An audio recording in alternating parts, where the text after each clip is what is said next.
Hello everyone, মই আছোঁ এতিয়া বেংগলোৰ কেয়াৰফ্ৰমত এনেকুৱা এডোখৰ জেগাত আছোঁ। আপোনাৰ এখন বৃহত্ত মাৰ্কেট। মই বাহিৰৰ পৰা দেখুৱাই আছোঁ আপোনালোকক, আৰু ভিতৰলৈ সোমোৱা নাই, এইটো বাহিৰৰ পৰা দেখুৱাই আছোঁ। আমাৰ হয়তো অসমত তলাতল ঘৰটো ইমান ডাঙৰ নহ'ব, ৰংঘৰ কাৰেংঘৰ যিয়ে ঘৰ নহওক, কিন্তু বৃহত্ত মাৰ্কেট এখন। ইয়াত চব পোৱা যায়। ইয়াত পাব আপোনালোকে কাপোৰ, সোণ, ৰূপ, মানে সকলো পাব।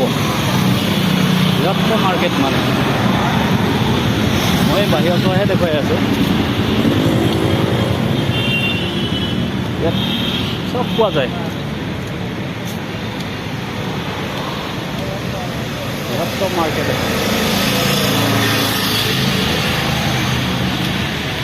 ইয়াত সকলো পোৱা যায়। আপোনালোকক দেখাই আছোঁ, বাহিৰৰ পৰাহে দেখুৱাই আছোঁ, ভিতৰত সোমোৱা নাই।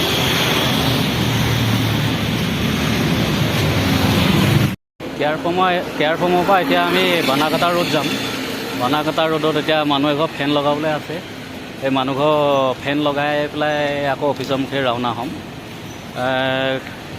এই মাৰ্কেটখনৰ মানে বাহিৰৰ চোৱা দেখুৱালোঁ কেলৈ, ভিতৰ চাত সোমাবলৈ নিদিয়ে। এই ভিতৰ চাত মানে ভিডিঅ' কৰিব নিদিয়ে, সেইকাৰণে আপোনালোকক ভিতৰ চোৱা দেখাব নোৱাৰিলে। আমি আহিছিলোঁ বানাকাটা ৰোডলৈ। বানাকাটা ৰোডত আমি মানুহ এঘৰত ফেন লগাই পেলাই আহিলোঁ। যিটো ভাই মই আহিছিলোঁ, ফেন লগালোঁ, এইখনহে ফেন। আৰু যিঘৰ মানুহলৈ আহিছিলোঁ এইঘৰ বেংগলী মানুহ। আৰু আমি আহিছিলোঁ 32 মহলৰ ওপৰত আমি কাম কৰি আছোঁ।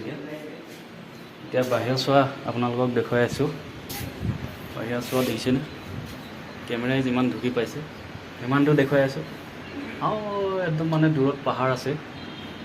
সেইখন হ'ল অৰণ্য, যেনেকৈ আমাৰ অসমত কাজিৰঙা গঁড়, হাতী, বাঘ পোৱা যায়। সেইখনো তেনেকুৱা এখন অভয়াৰণ্য। আপোনালোকক দেখুৱাইছোঁ বাহিৰৰ চোৱা, দেখি পাইছে নহয়। Ona acaba de dar uma toalha de pecar até da coisa.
উঠাই দিছোঁ বাৰু